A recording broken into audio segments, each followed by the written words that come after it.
Okay, 3, 1.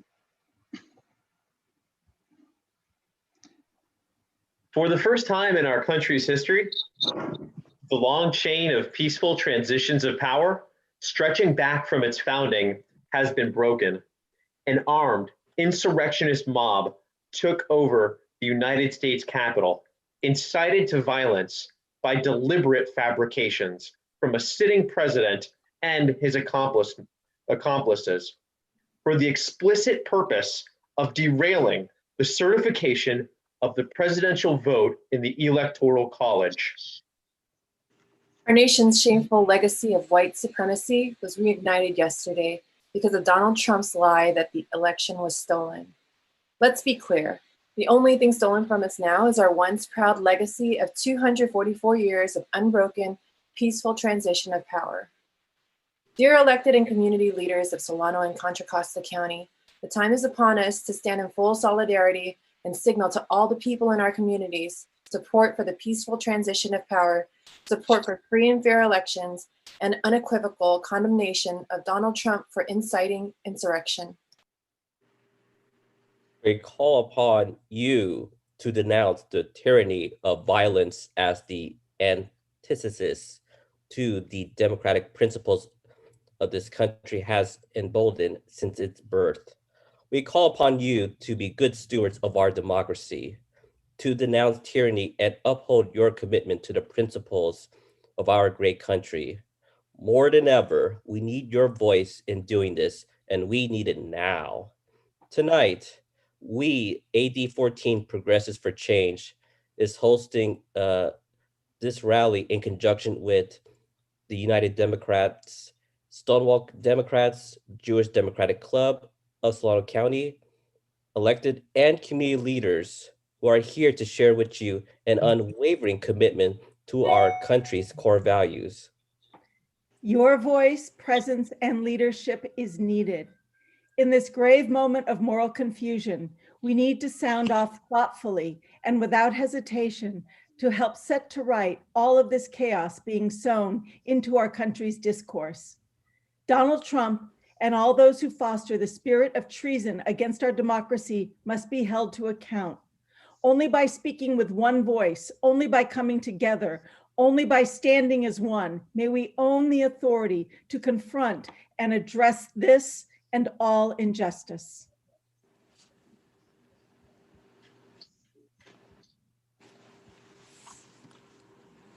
Okay. Thank you all. Welcome everyone. Today is our opportunity here in Vallejo to let the healing begin. We know the cost of hate is great in Vallejo, and we also know that we have the intuitive ability to solve all of our problems here. We will not let hate and division stop us from moving forward in this town and in this country. It is really time for us to stand up and reclaim our country, reclaim our democracies, and to condemn the outright hoodlums and violence that took over our Capitol yesterday. It is unacceptable in the United States of America to have a hangman's noose hanging from our state capitol. I have never been more angry and more outraged at how Donald Trump has fostered division and hatred in our country and caused a group of armed hoodlums to invade our capital and threatened our elected officials. These are our folks. These are folks that we place in leadership positions to represent us, our voice. And no one has the right to threaten those folks. Those are our leaders. And so today in Vallejo, we stand up against hate. We stand up against violence. We stand up against tyranny. We stand together. The 14th AD Progressives, 14th AD Progressive for Change, we are in this to bring about change and hope for our community. Again, we ask you all to join us. We ask that you vote. We ask that you join us today in our healing ceremony. If you have anything to say, about your feelings about this travesty of justice that happened, travesty of injustice that happened at the Capitol yesterday, that we invite you to join us. I want to introduce our slate members. I want to introduce our leaders who are here. Are they in the room? Yes, we have Mayor Robert McConnell from Vallejo. We have Mayor Steve Young from Benicia, and City Council member Mina Diaz will be joining us shortly. All right, thank you. So I would like to introduce you to our new mayor, Robert McConnell. There's a lot of hope that we've placed on Robert's shoulders. We worked really hard to have him become our mayor because Robert exemplifies fair play, equality, and total access for everyone.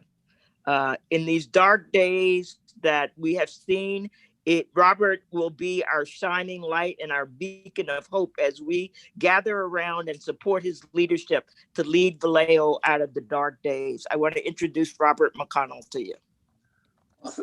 Thank you very much for asking me to join this. I think it is very important that we take cognizance of what did occur, why it occurred, and who was involved in that. Each of you discussed certain core values, bipartisan, working together. I think this is a situation where that old saying, keep your friends close and your enemies closer, applies. Because if we go out with the news syndrome and we try to vilify these terribly wrong people, I think that will do us more harm down the road than it will benefit us. We have to, both as a nation and at the local level especially, get back to working with one another. Because if we don't work together, we're not going to solve our problems. And we have that gulf here in our local areas as well. But if we don't learn how to work with those with whom we disagree, we'll never succeed. I took a phone call today from a council member that I have been rather estranged with to try to start that dialogue. And I think we have to practice that in our lives. And well, I can't stand our chief executive officer, our commander in chief, as an individual. I have to recognize that he does have certain authorities, and the righteous right, at least some of them, have condemned not only what has taken place, but him as well. But more especially, we need to focus on the individuals that were involved in that, because these are the fringe of the fringe. And if you'll recall, some of our most despotic leaders throughout history are the ones who were elected in a popular election. They came in at the vote of the people, and then the people were able to sway the rest of the people to see the more fanatical views and to take horrific actions. If we make that same mistake, we're going to hurt ourselves down the road. So we have to be very careful about how we condemn and whom we condemn. So I'm interested in doing that. I'm especially interested in doing it at the local level because for me, Washington is a long ways away. Thank you, Robert. Yeah, there is a time to be provocative, and then there is a time to heal.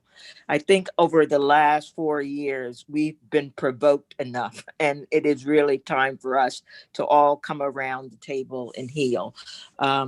It is not a difficult road that we have to hoe. I mean, because there's all kinds of divisions here locally that we need to face, but we do not get away from our problems by burying our head in the sand and by getting into polar opposite positions and having our own, holding tight to our own self-interest. We absolutely must put the needs of the city first and the needs of the folks who live in the 14th AD first, if we're going to get along. Any other comments, Robert? Well, I believe that the people that are here today are really gifted, talented, motivated, concerned people. And it's like Mao Zedong taught us on guerrilla fighting. You have to fight, fight, fight, talk, talk, talk, fight, fight, fight, because we're really fighting a guerrilla war. And we have to pick our battles. And certainly this is a battle, and we need to make our battle position known. But I think we have to prioritize what battles we wish to address. So I want to see a lot of local involvement more than at the national level right now, because when 11 days, this guy's going to be gone, no matter what. Right.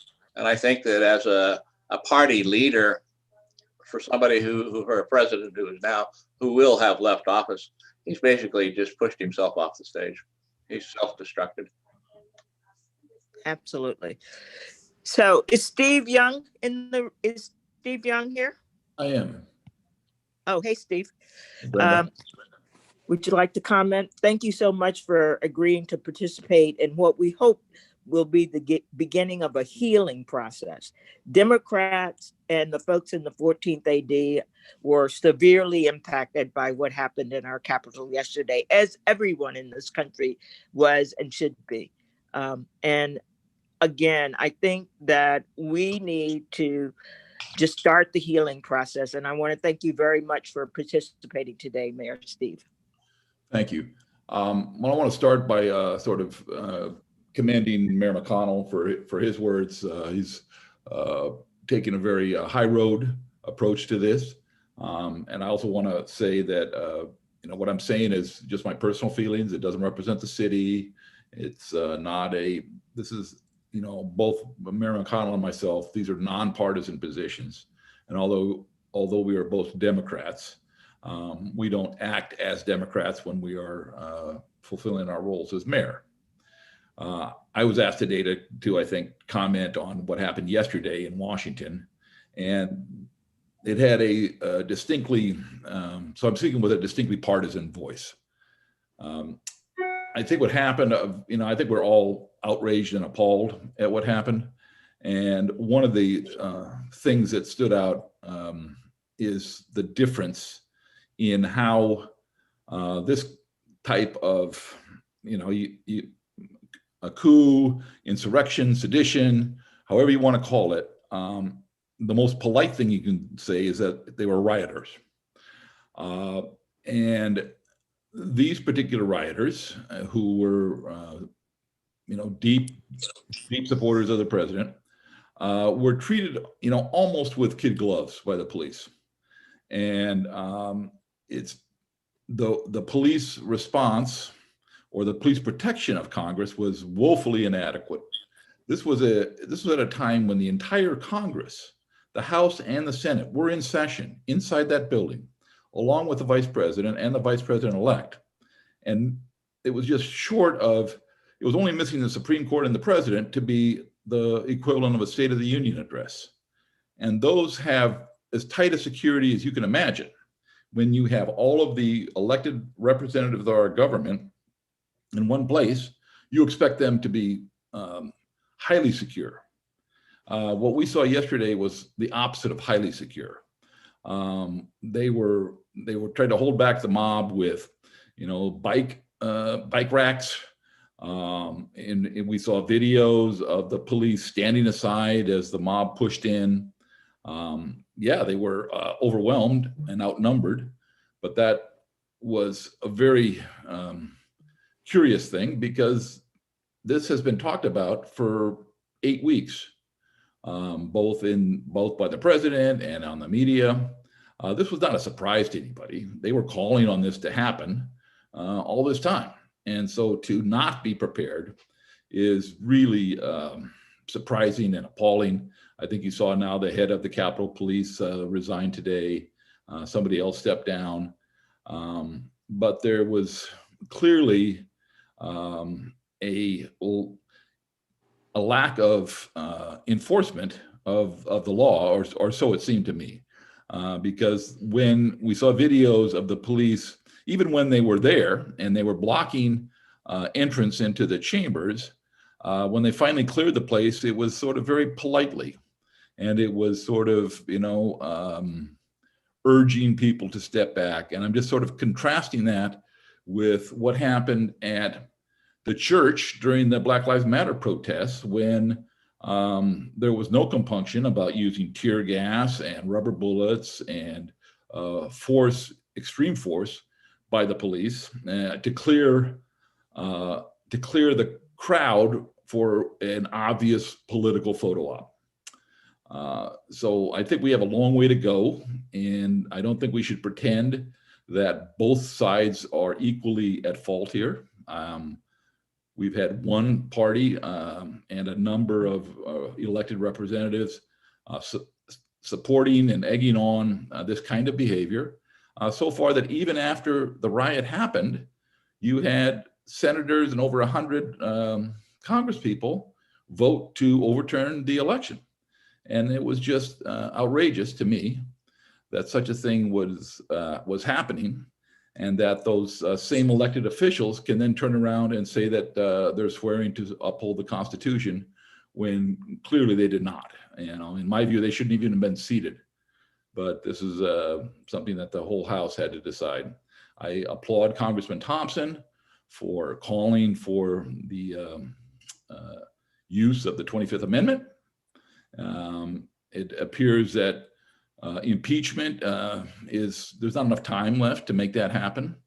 The 25th Amendment could happen if Vice President Pence had the willingness to implement it and half the cabinet were to vote for it. But instead, the cabinet is running away. They are resigning, and we had Mitch's wife, Secretary Chow, resign yesterday. Betsy DeVos resigned today, rather than have to take a vote on such a thing if it came to that. The one thing that's interesting about the 25th Amendment is if it were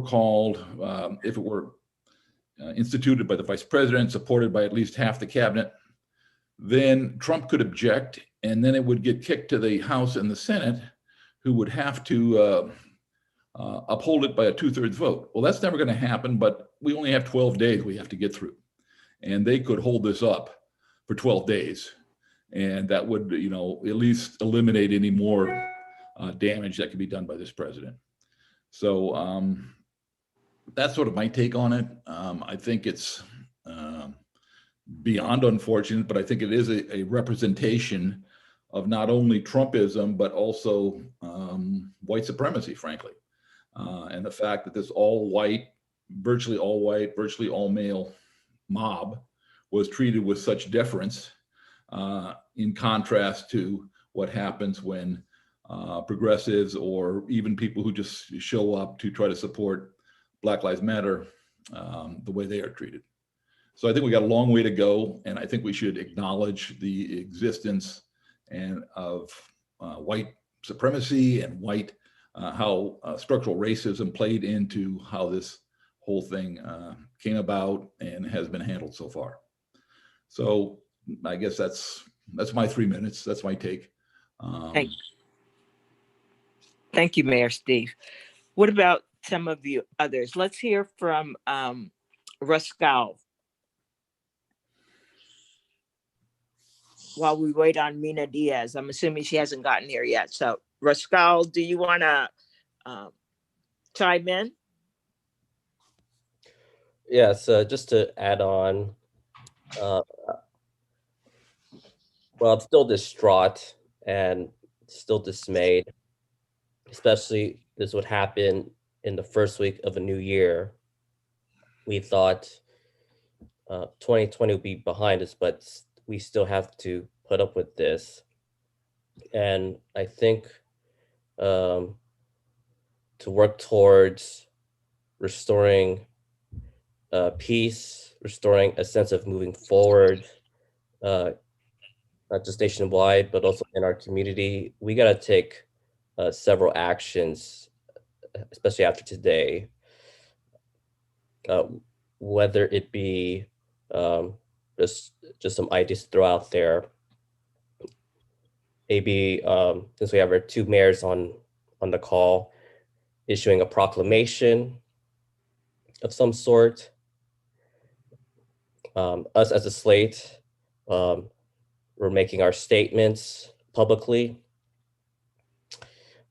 calling upon other elected leaders to also issue statements condemning our attack on our democracy, because we're better than this. We also, I think, we need to start a United Against Hate campaign. Several cities have implemented that, and I work in one city that initiated that campaign. We have to outreach to our residents that we must stand against hate, and we must stand up for our democracy, and we must prevent any type of insurrection happening in the future at any level of government. Thank you, Rascal. Maybe one of the things that we in the 14th AD as a slate can do is work with our local cities to have an office of equity and inclusion. You know, cities that have offices of equity and inclusion really face these issues and head on. I know that Oakland has one, and I also know that there is one in Marin County. So certainly, as diverse as our county is, we can push for more equity and inclusion in our local government, to have special places, to have an office designated just to deal with those issues. Lalani, do you want to chime in? Lalani Casada? Yeah, I'm going to echo what several speakers have said earlier. The stark contrast of how white supremacists trash the Capitol and were treated by law enforcement against how law enforcement brutalized protesters last year and in other protests prior highlights again the disparity in policing policies, how protesting communities of colors voicing dissent, whether it was Indigenous peoples and allies protecting land and natural resources against the Dakota Access Pipeline, or the Black Lives Matter movement, are met with violence, and rioters attempting a coup, armed with zip ties and firearms, were practically escorted through the Capitol. I mean, my take is this. Law enforcement does have the ability to treat dissidents with respect, and lethal force can absolutely be a last resort. So I do want to bring that conversation and keep that conversation going about police accountability and policing practices. Another thing I want to touch on is Naomi Wolf wrote End of America, Letter to Young America. And she also had an article, Fascist America in 10 Steps, which warned about the factors leading to a fascist dictatorship. And we've seen the Trump administration take those steps, up to and including subverting the rule of law. I think that it's important that we stand up together as a party and hold those involved in Wednesday's actions accountable. As a community, I'd like to bring the conversation always back to police accountability and leadership, and speaking for the people. Great. Thank you so much. Phil, Maui Phil, I see that you have joined us. And I know that this was particularly troublesome for you, that you had a lot of problems given the contrast between what happened yesterday with the white thugs and what happened with the Black Lives Matter folks that demonstrated earlier in the year. Would you like to chime in, please? Yeah, definitely. As I kind of said on my social media platforms, it was the most difficult part about watching it was the fact that I myself have been maced, hit with rubber bullets. In Oakland, they had these balls that would go up in the air and explode, and pellets would shoot out, tear gassed, and all these different things. And even at sometimes walking on a sidewalk, there was times where we literally, were trying to just do whatever we could in the most legal within the law, so there wasn't any issue with it. So we, were walking down the sidewalk and it was still problematic. And then hearing how the media kind of paints this out as being, they were overwhelmed and surprised. They didn't expect this. And that was something that, I have been at, protests and demonstrations before where there had been maybe multiple groups, and maybe in one area there was only one police officer or a cop car driving around, and before you knew it, there was bands of police and people jumping out in every which direction. So it's just, you know, important to really take the time to look at the difference between the responses for these two groups. And the other thing that historically looking, you know, with moving forward, one thing that I've been really big on is accountability. I believe that accountability is paramount. You know, there's reasons that we have policies, rules, and guidelines, and they're to be followed, you know, especially in these instances. And historically, sedition was something that Black families were charged with for moving into white neighborhoods, going up into the 70s and even early 80s.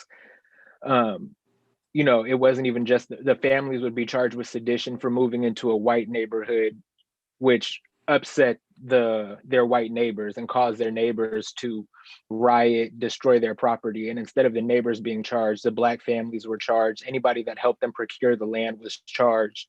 And, you know, that's something that we still have it. It's something that can still be used. So I believe that it's something that we need to focus on. And, you know, resigning, although I guess somehow palliative, is not accountable at all. So moving forward, I'm hoping to learn and figure out how to operate within the structure of democracy and ensuring that the people that played a part in this happening up until the date that it actually happened are held accountable for their actions. It's not enough, like I said, to just resign. So, you know, I think that it's important that these kinds of conversations are had. They're had with intent, and the intent is to work through it and come up with resolutions for them so this does not happen again. Thank you. Susan, do you want to chime in? Sure. Yeah, I don't know. I mean, it was shocking to witness what took place at our Capitol, how they were able to gain access, how people were not arrested on the spot. Women who were there to protest Kavanaugh a few years ago, they were put in jail. We know what happens in Black Lives Matter protests. We know what happens, even people with disabilities, they're thrown in jail. So what was the disconnect? What was the profound disconnect that happened a few days ago at the nation's capital? And why did it appear that some were just let in through the gates? It is frightening. It is very frightening. I'm not going to mince words. It scared me to the core. I don't know, people who watch, there are people that study hate crimes. There are people that study the spread of hate online. Matthew might want to speak to this more later, but incidents of white supremacy, about white genocide, which talks about the fear of the white race being genocided. That is one of the highest levels of conversation on the internet. And it is, we don't really realize how much this kind of conversation is at the core of our country. I don't think we've faced these facts. So what I want to commit to myself is that we start talking about this. We start taking it out of the shadows. We start addressing it. And we realize what a profound threat it poses. This is not going away. In fact, incidences of hate online in organizing on behalf of countering a white genocide is on the rise. It is on the rise. And if you think California, as the progressive California that it is, it might surprise you to learn that the FBI 2019 studies of hate crimes, which are significantly underreported, means people are too afraid oftentimes to report them. California had the highest number of reported hate crimes in the nation, the highest. Now, we're the largest populated state, but we also had the highest number of reported hate crimes. I'm gonna, if you will indulge me, I'm gonna read something very brief. The highest number of hate crimes, 1,930 nationwide, were directed at African Americans, while the second most targeted group was Jews, targeted in 953 incidents. While racially motivated hate crimes were the most common, religion was the second most common inciting factor, and 62.6% of reported religion-based crimes were directed against Jews and Jewish institutions.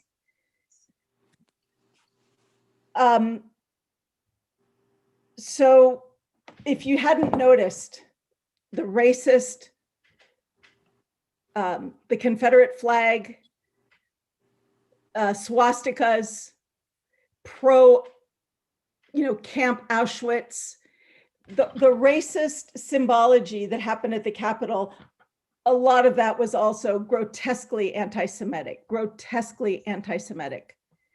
And if we think this is a fringe, I believe we're fooling ourselves. So I'm not saying this to frighten people. I'm saying this to say we need to really focus on this. We need to address this. And where do we start? We start in our own backyard. We address it in our own backyard. We start working in our own communities on this. We start having conversations with those that are willing to.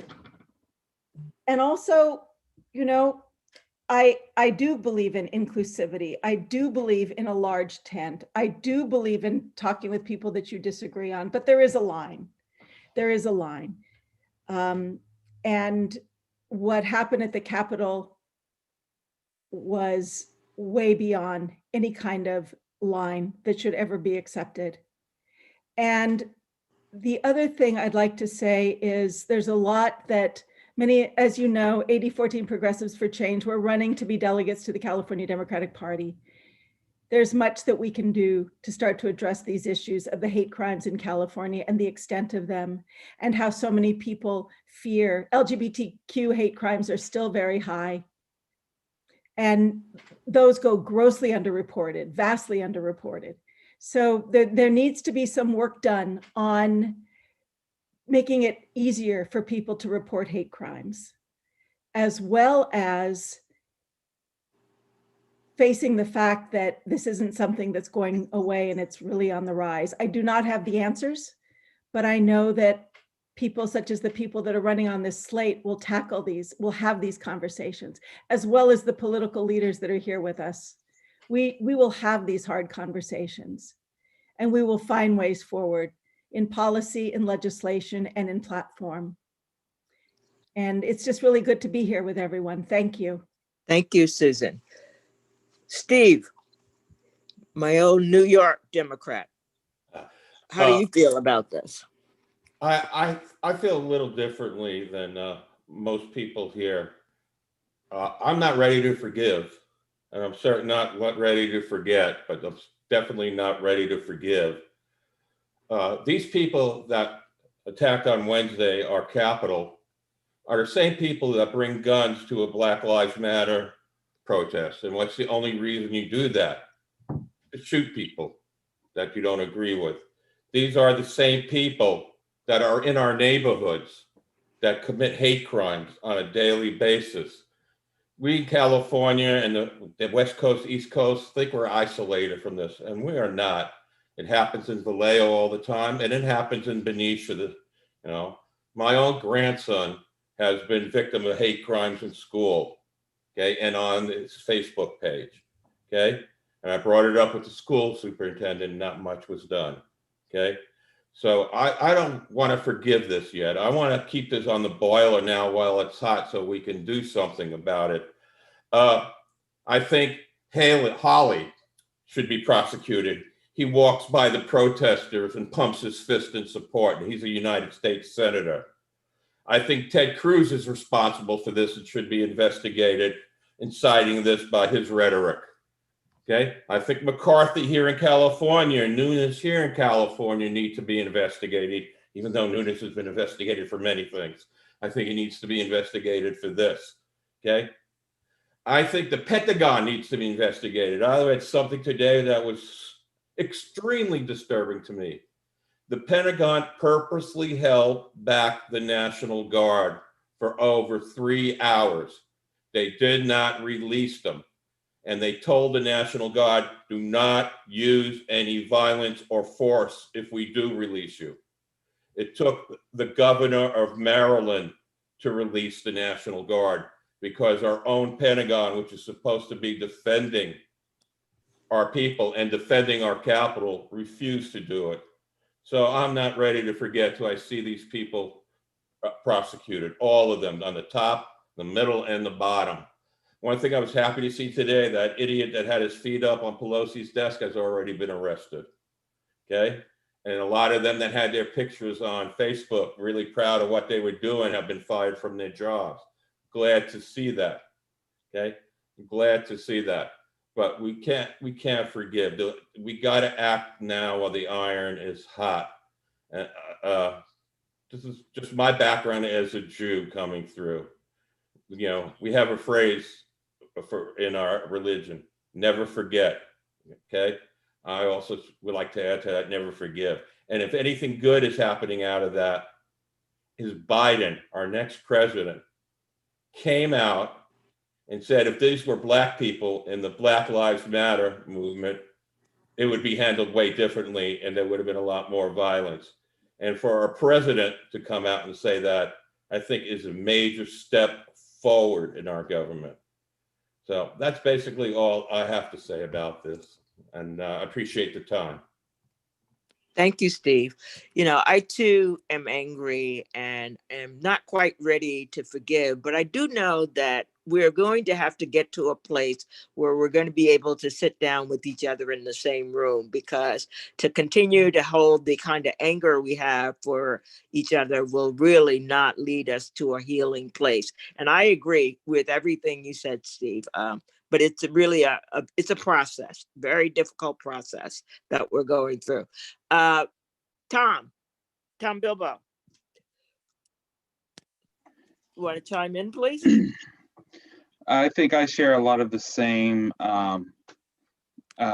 feelings that Steve does about not ready to forgive, not ready to let them know that we're there yet. I too believe that there needs to be a lot of comeuppance happening based on what's happened with this. The fact that you have so many senators that are supporting outright lies. They are supporting people who are threatening our democracy. They are allowing to foment or to have our Constitution trampled upon while they wave it in others' faces. It's so hypocritical. It is beyond the pale. So I think I'm ready for a few good new true Justice Department investigations to occur. And I think that would be really something that would bring us back to, okay, this is the way you're supposed to act if you're an elected official. This is the way you're supposed to act if you're going to be a citizen of this country. This is the way you're supposed to act if you're going to be a human being. And I think that also needs to be applied to the cops, to all policing organizations, not just local cops. So everything from the National Guard and the Army all down to the local level. There are a lot of things that happen in our military that get swept under the carpet with regards to women being raped and stuff like that, that should not be allowed. There are a lot of things that happen with our own California sheriffs, or not California sheriffs, California Highway Patrol, that barely ever see the light of day. We had an issue that happened in Benicia that the fellow there he was a cop and now he's not. All right, he was a highway patrolman and he was not. He was bullied and whatnot because he was gay within the highway patrol. And he finally, a judge finally ruled in his favor. It went to trial and he saw it through. But I think we need to act more like we actually give a damn about this country versus than our own political or self-centered needs. And I think that's where we need to start. We need to start holding people accountable and start saying, hey, do you really give a damn about this country? If you do, be better. And that's all I got to say. Thank you, Tom.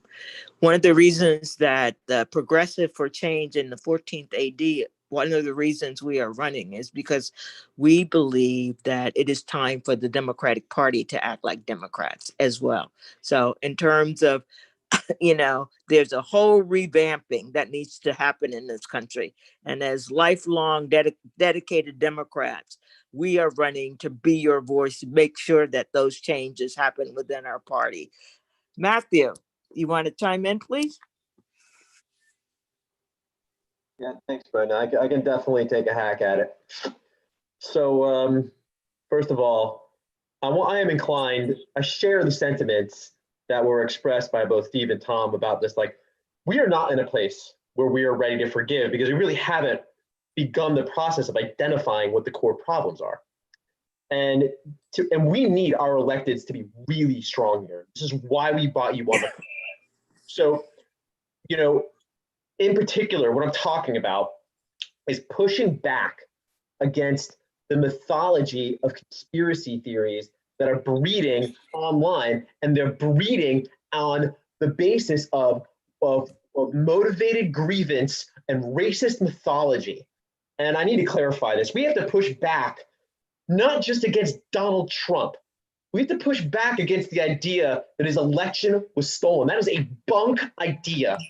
We have to shred that wherever we encounter it. Zero tolerance, okay? There are no gay people seeking to destroy marriage in this country. That is a nonsense idea. There are no black people that are using BLM, or black people generally aren't using BLM as an excuse to riot. They're being victimized and put in jail at a rate that is far beyond anyone else in this country. They're legitimately aggrieved and targeted by police. They have legitimate grievance, unlike people showing up to our Capitol. They want to play make-believe that the election was stolen. That's totally nonsense. We've got to push back on that. There are immigrants that are trying to invade our country and to tear up the fabric of our democracy. And finally, and perhaps most importantly, there is not a Jewish conspiracy that ties all of this together. George Soros isn't operating behind the scenes, eroding our borders and conducting white genocide. These conspiracy theories, they are at the center of the mob, and they are emerging everywhere. And if you think for one moment that this is over, you are kidding yourselves. This has just begun. And unless we start having the conversations where we tear down this mythology, where Black people, Jews, gay people, and our community leaders all come together and confirm that they confront this nonsense, it's going to keep on happening. And we can't tolerate not even a bit of it in our communities. Zero tolerance. The only thing that can deny the tide of ignorance is community discussions, and for our community leaders to speak up and denounce this mythology that the election was fraudulent. And we need you to be loud and explicit about that, because there are too many people in our district, forget the Capitol, in our district and in the state of California, that really believe these lies. And if you're not clear about it as a leader, you're culpable. I hope that was interesting. Thank you, Matthew. I see that I don't think that Mina has gotten here yet. So we have some time. And there are some people who are on the chat, on the Zoom call, who may have some opinions that they want to share. So until Mina gets here, we will invite the folks on the call. We'll invite the folks on the call to raise their hands if they would like to share.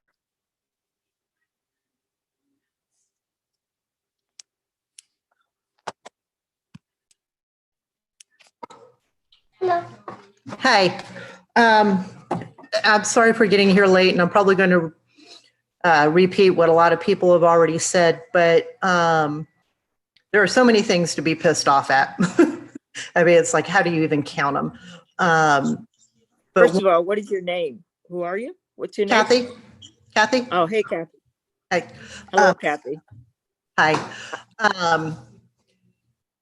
I think one of the thing that bothers me the most is the response to all of this. The fact that the cops at the Capitol were, hey, okay, take a selfie with me, that's fine. And, meanwhile, the protesters that were shot with rubber bullets while that Cheeto walked across the street to get his photo op at a church. I mean, it's the imbalance and the disgust of this, and to think if those people had been African American that charged the Capitol, how many deaths will we be talking about then? It's just the only thing that I am hoping is a positive that comes out of this is maybe some of the people who are finally having the balls to stand up in the Republican Party might actually have their eyes open a little bit, and maybe we can start working across the aisle, because many of them had a good relationship with Biden when he was just a regular old member of the Senate. But I'm just hoping that maybe they've been pushed over the edge. Thank you, Kathy. And of course, I know who you are. I have a bad camera on my phone, so I didn't recognize you. But thank you so much, Kathy. Of course, I know you.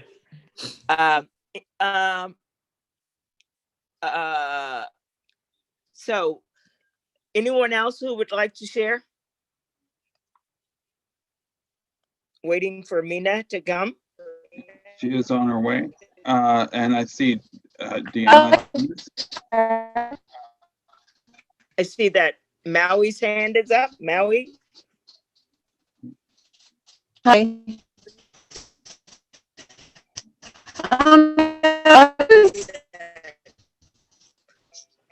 Your audio is really bad.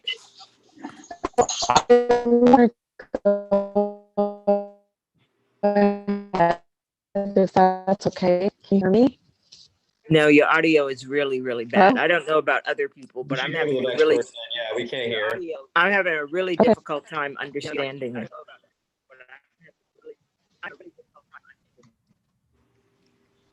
Okay, can you hear me now?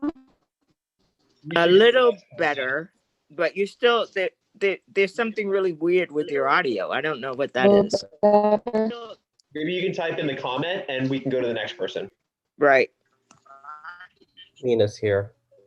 We'll read She's here? your comment, Diana. If you can't say it, we'll read it for you if you'd like. All right. We'll read. I'd like to hear from Mina Diaz if she's available.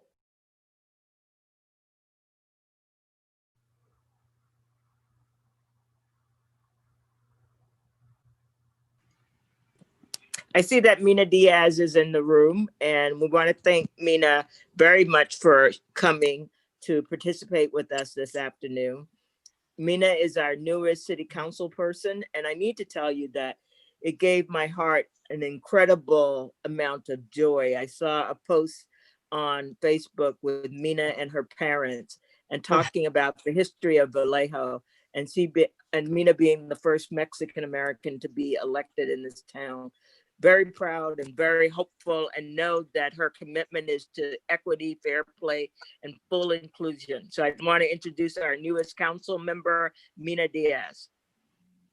Thank you very much, Brenda. I want to apologize. I have a really bad cold and I was showing property earlier, so I'm sorry that I'm late. I thank you for the opportunity to speak. I have a lot to say, but I know that I only have a couple of minutes. But, one of the things that really hurts my soul as an immigrant that came here is knowing that my family left our country for several reasons, as many immigrants do. The wars, the impact that it has on our families. And we come to the United States because it is the greatest nation in the world. It has the best military in the world. You know, it's a country that you know, found Osama bin Laden and Saddam Hussein and was able to, you know, do what they needed to do with them. It's a nation that in 1989 went and took Noriega from his country and brought him back. So I do not understand how the people that got into the capital of the United States were able to get in, other than it was planned and they were allowed to get in. You know, this is a direct attack on our democracy. These are domestic terrorists. We sometimes say how people come from other countries to destroy the United States. And all I can say is, you know, the anger and the hatred that has just been boiling within our country is just out of control, and it needs to stop. And the only people that are going to be able to control this and teach our kids not to have this hatred towards others are us. You know, united, we're going to be able to be stronger, and divided, we won't be able to do much. You know, the president, what he caused in the nation was something that should not have ever happened. The people that support him just built him up to be a person that thought that he's above the law. You know, the fact that those people walked into the Capitol and were able to sit at the, you know, senators' desks and put their feet up on the desk and know that they were not going to be held accountable or processed, you know, through the judicial system, tells you how clear it is of the privilege that there is in the United States. Had those people been Black or brown, the outcome would have been much different. And I doubt that anybody can argue with that. We have seen, not just at a federal and state level, we have seen locally what has happened to people of color. We have seen how, you know, just being a certain color or looking a certain way sometimes makes you a target of others. And the only thing I can say at this point is I'm very disappointed at how the situation was handled. I'm very disappointed that there's still people out there that that support a president that has torn our nation apart in 4 years. And I'm very disappointed sometimes that you know, what's happening in our nation reflects locally in our city at times.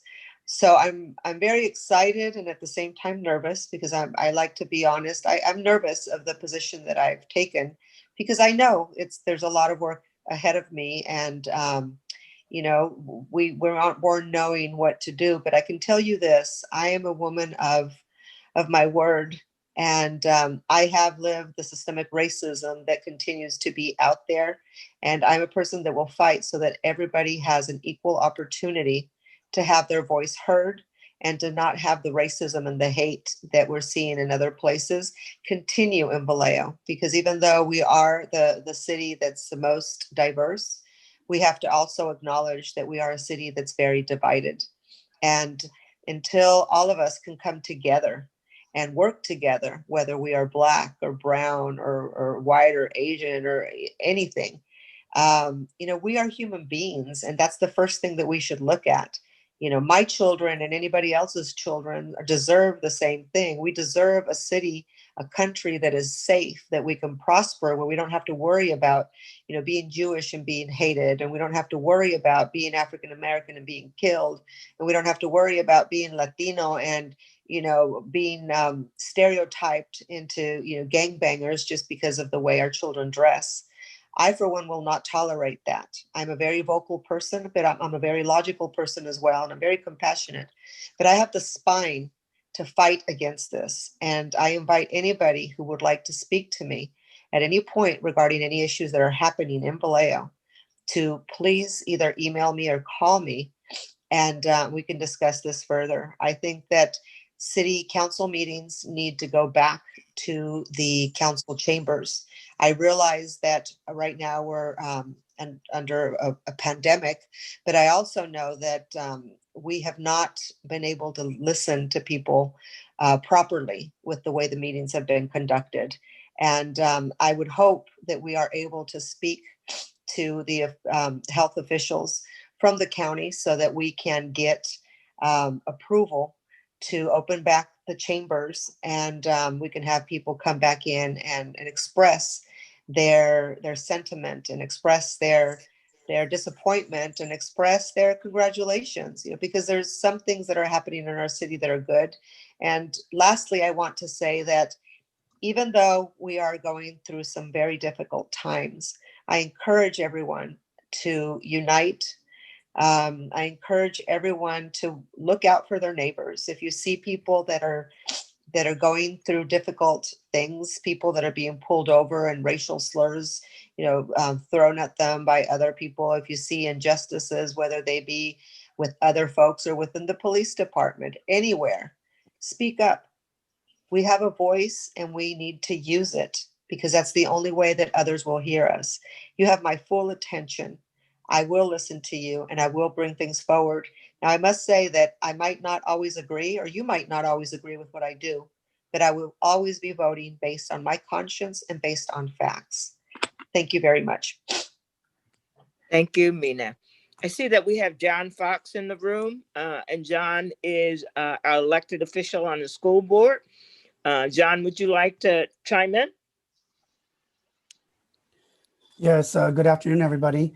I saw you all last night with our endorsement with Stonewall. It was really good to see you again today. Can you hear me okay? Okay. Yeah, Yes, you can hear me okay? I can hear you. Okay, thank you. The first thing I want to say is on Wednesday, I think I've heard a lot of words, forgiveness or can't forgive, and a lot of things we've talked about. But on Wednesday morning, something very important happened that I think is going to override a lot of these things or hold our check and balance. When we got Georgia Wednesday morning, when President Biden goes in, he's going to be able to get things done because we had that victory. So yes, that day then had a horrible black cloud that shattered our history in the United States. But I think the first action of that day is what's going to get us further in this future and promote what we're talking about, the change that will be needed. All of us online that I've listened to today, we're all preaching to the choir. We're all strong Democrats. We all have the same mindset. So we're not going to change with each other. And the difficulty we have is half the country, about thereabouts, half the country voted in support the current president. That's where the challenge greatly lies. The mindset of people that believe whatever news or whatever they're told is very disturbing. I want to go back to news. 4 years ago, when Trump took office, all he did was, oh, fake news this, fake news that, CNN, it's all fake news. Okay. 4 years later, now we have people that only listen to certain things. They don't have the capability to decipher or look for sources or cite where is this information coming to me. So that to me goes to education. Before I get to education, I wanted to talk about when people talk about forgive, we can never forgive. This is etched in our history now of the United States. It's so disgraceful. We, to me, now can't go to other countries and promote democracy when yet within our own country, it's in shambles at the moment. So anyways, a lot of our leaders need to be role models and lead by example. Unfortunately, the last 2 days, I see that people are going back and forth with, especially Republicans, making excuses or saying that, oh, that's not what I said, like Ted Cruz. Steve was talking about that earlier. Another thing that Steve said I want to talk about, this is even scarier than just half the country basically against each other. A lot of people, if you looked at gun sales this last year across this country have gone up skyrocketing. So not only have people been terrorized with education, the shooting in schools the last few years, but we're going to have a lot more danger with guns coming up because of people at odds with each other. So my philosophy, I think, for all elected leaders needs to be like Michelle Obama. They've gone beyond low, beyond low. We have to lead by example and role model, and we have to do it through legislature, and we have to do it through, like Matthew said, conversations. But there's been so much damage done also to the psyche. Let's talk about this children of Vallejo, not just the people, but the children of Vallejo, how they see themselves. So Maui talked about this and Mina just talked about it. We all know this was a planned event the other day. We all know that the National Guard and the security was planned to not be available. That was all a given. But we also know, like what others said, that if Black and brown people would have done the same thing, we would have seen much different outcomes and consequences right away. So our Black and brown children or students or community members in Vallejo, they see the inequity too. They see that, oh, look at who got away with this. Look who continues to get away with this. And that is this keeps promoting who can do things and who can't. Where's their power? Where's their not power? And it scares me kind of what Susan was talking about with the white genocide, but also with white privilege. And as a white male, excuse me, but this scares the shit out of me. I'm a white male that I've worked my whole life. I've never been given privilege, but yet I do have privileges just as a white male. So now with what's happened, it's making it even worse. There's so many layers that are even, it's just eroding things and putting people at odds against each other. But that's what Trump, that's what he's all about. So I think going forward, the biggest thing that I see is education. If we can get our youth, one thing that we'd say in education, teachable moments. So yesterday morning after this happened, a board member for the district I work in and our superintendent Spalding each put out things talking about teaching kids about government, teaching students about how to understand this and what to do about it. Even younger kids from early on all the way up. How do they grapple with this? I had a boy, my student King, asked me yesterday, Mr. Fox, how come they did that in the Capitol? How can you answer that to a 9-year-old in a way that they can grapple and understand? But again, they also see the skin color of who has power and who doesn't. And here's the person telling them, trying to give them, to say, you'll be okay. Let me share a message I gave today to my students. Said, all you girls online today, on January 20th, we have a very special thing happening in history. There will be our first woman elected as vice president. And when you girls grow up, I want you to dream you can be anything you want. You can be president, anything you want. So I made sure I talked about that with my students today. So I think we need to keep the positive and we need to have the dialogue and we need to do it in a way that our students can understand and be able to move forward with that. So I think education is the key, at least with our youth. So Matthew, when you talked about having conversations, I think we also need to promote that within our high schools and see how our students can react. Maui, you might be able to even help with that because you were in high school a lot sooner than I was. But anyways, let me see if there's anything else I wrote down listening to everyone talk, and then I'll be quiet. I think the biggest thing is we have to lead by example, and we also need to hold accountability, consequences. So we are starting to see a little bit of consequences, but they're not happening fast enough. So the legislature, we need to make sure people hold everyone accountable for what happened on Wednesday so that people see that justice will be served. Because if they don't see justice is served, they'll see the power and the privilege, who can get away with climbing walls and doing what they want, when they want, wherever they want, with no consequences. That is not an equitable society. And in education, what we do all the time in training as a board member, all we talk about is equity.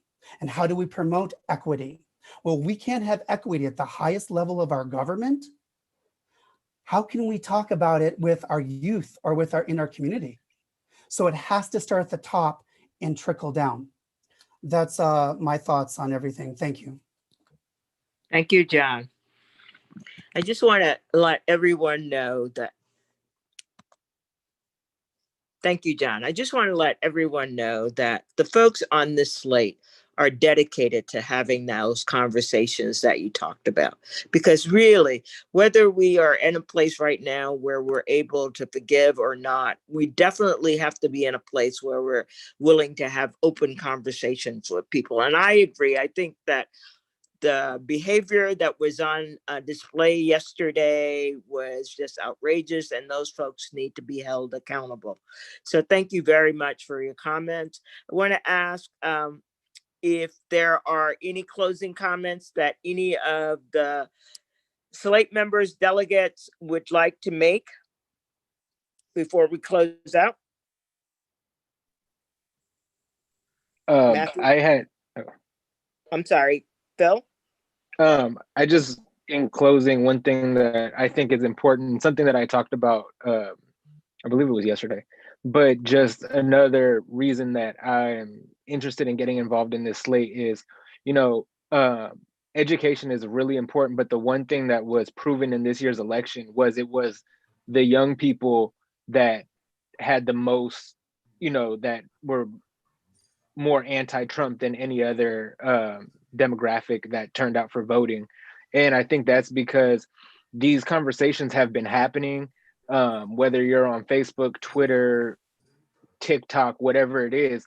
Young people are, the conversations from Black Lives Matter have been happening within these communities. And I believe that it's more important that we actually empower and uplift those voices, because the saying, out of the mouth of babes, and at a lot of the protests I've been to and been part of, there's an overwhelming amount of young people there, and it's because they have these thoughts and feelings about what they're seeing go on. Like I said, over the past 4 years indefinitely, you've seen everybody kind of warning about what was going to take place, what could, Wednesday being a potential thing, but just not knowing when, and then it happened.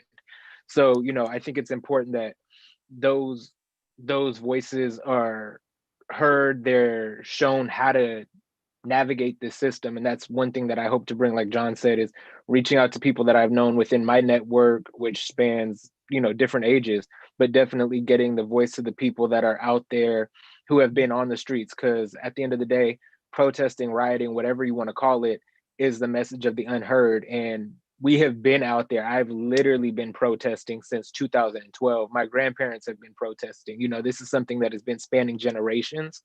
And, they weren't listened to and the message wasn't received. But now that the message has clearly been received, as it's been displayed across the Capitol, that there's huge disparities, it's time that we, tap into those voices and see, like, how do we bring you to the table, and how do we work together, have the conversations that need to be had, and still move forward. So in closing, I just wanted to say that, diversity and inclusion is important, not discrediting people based on age, race, gender, background, whatever the case. Everybody has valid points to make, and the people that have been most impacted by systemic oppression, racism, police brutality have the most valid experience and points to share in correcting as we move forward.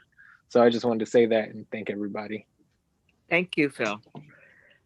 So, Susan, would you mind going over what people need to do in order to vote for us before we go on just in the closing portion of the program?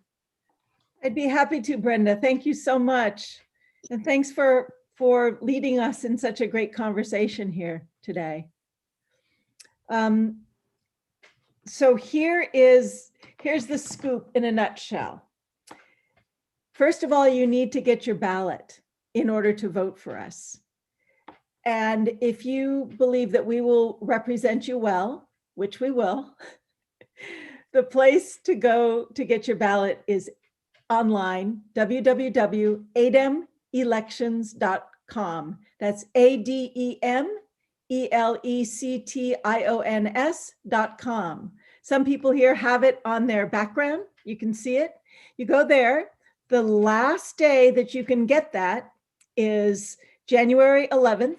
We're recommending that people get it by 5 p.m. So that but why wait? Just go ahead, go there and get it right away. And you fill out the form. It's very easy. Make sure you fill it out with your proper voting information that matches. It's a one-pager, or a two-pager, but very, very simple. And then you will get a ballot in the mail.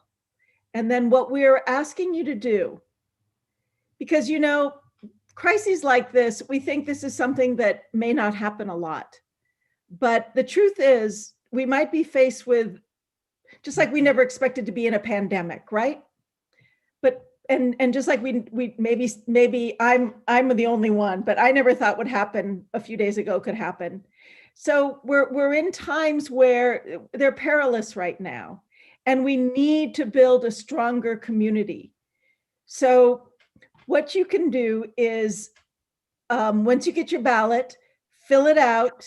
Postage will be paid. You mail it in, and it needs to be mailed in by, we're asking you to mail it in January 20th. So it is received by January 27th. Anything received after the 27th will not be counted.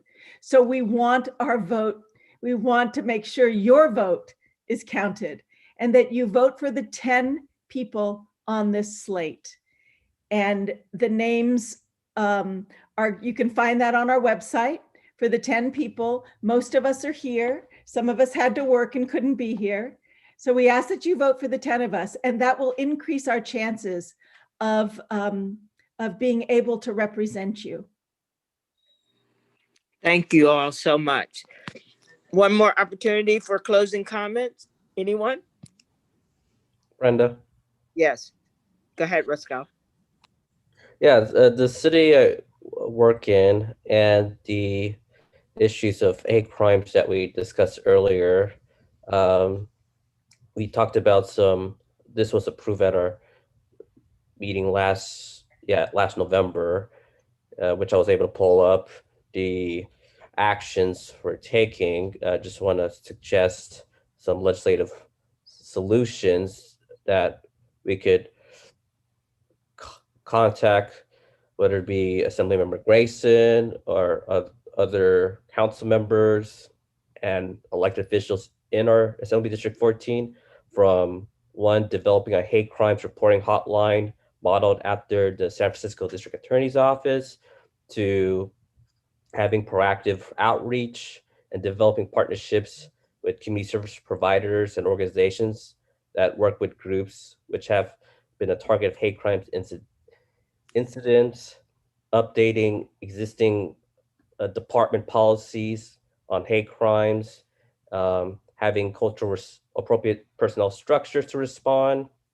having various commissions, whether it be from youth commission to the Peace and Justice Commission to the Police Review Commission, to develop campaigns to promote outreach, education, dialogue regarding bullying, hate incidents to hate crimes, to working with education partners, to developing a public mapping tool that indicates pattern of hate incidents and crimes to help with outreach preventions. Well, these are some of the legislative actions we're working on, and just working with other communities in our district to make this happen. Hopefully we could prevent these hate crimes in the future. Thank you so much, Roscoe. So just from the comments that you've heard, you can tell that this is a team of dedicated activists who want to represent you, who do not just want to do it in name only. We want to get into action. We want to put in place legislation that is going to improve the quality of people's lives in the 14th AD. One last going once, someone else for a comment? Tom, you want to take us home? Sure. So just as Susan said, remember to get your ballot, ADM elections. You can see it above my head here. And request the ballot, get your ballot, fill it out.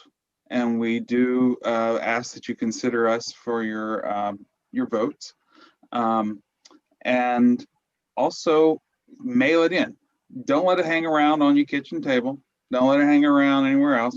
Just put it in the envelope and let it go. That way there's no chance that your ballot would not be counted.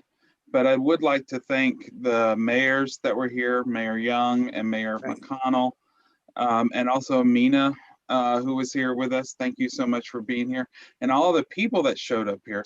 I mean, there's a lot of new people, new faces. And we can't forget John Fox, our former president of the Vallejo Unified School Board. Thank you for being here. But, you know, this is great. So, you know, I said I wasn't ready to forgive, and I'm still not there, but I'm getting closer. But I think that there's going to have to be a lot more comeuppance. I don't know about you guys, but I need to see a lot more things happen. But anyway, so that's my take. I think Matthew wants to say something. Yes, I know that. Matthew. Oh, I got to say, Mayor McConnell makes an interesting point.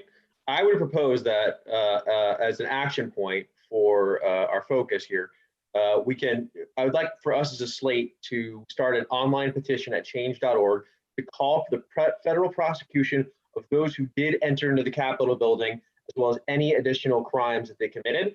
And I would also like us to consider, which electeds, like Ted Cruz and others who played pivotal roles in indicting, in inciting this crowd to insurrection. I believe that it is critical for us to culminate this as a stance around our values, and as in the form of a formal statement. We're going to ask people from our AD to sign on. It's critical that our electeds denounce the fraud of stolen election. They denounce the fraud of white genocide. They denounce the fraud of disinformation, polluting our discourses and stirring people towards hate. And that hate is manifesting here in California, where there are more hate crimes committed in our state than anywhere else in the nation. We are a progressive state. That is our values. We have to be consistent with that. I want to thank everybody that called in during this difficult time. And I want to assure you that it is our intention to radiate those progressive values from the core of our being in the Democratic Party on your behalf. Thank you so much for joining us. And we look forward to having you sign our forthcoming petition. Thank you, Matthew. Again, we want to encourage you to vote for Progressive for Change in the 14th AD. We are your representatives, and we are eager, incredibly eager to get to work. So please vote for us. And thank you, everyone, for participating. I too want to thank Mayor Steve, Mayor Robert, and Mina Diaz, and all of the folks who appeared with us this afternoon. Thank you all. Thank you so much. Take care.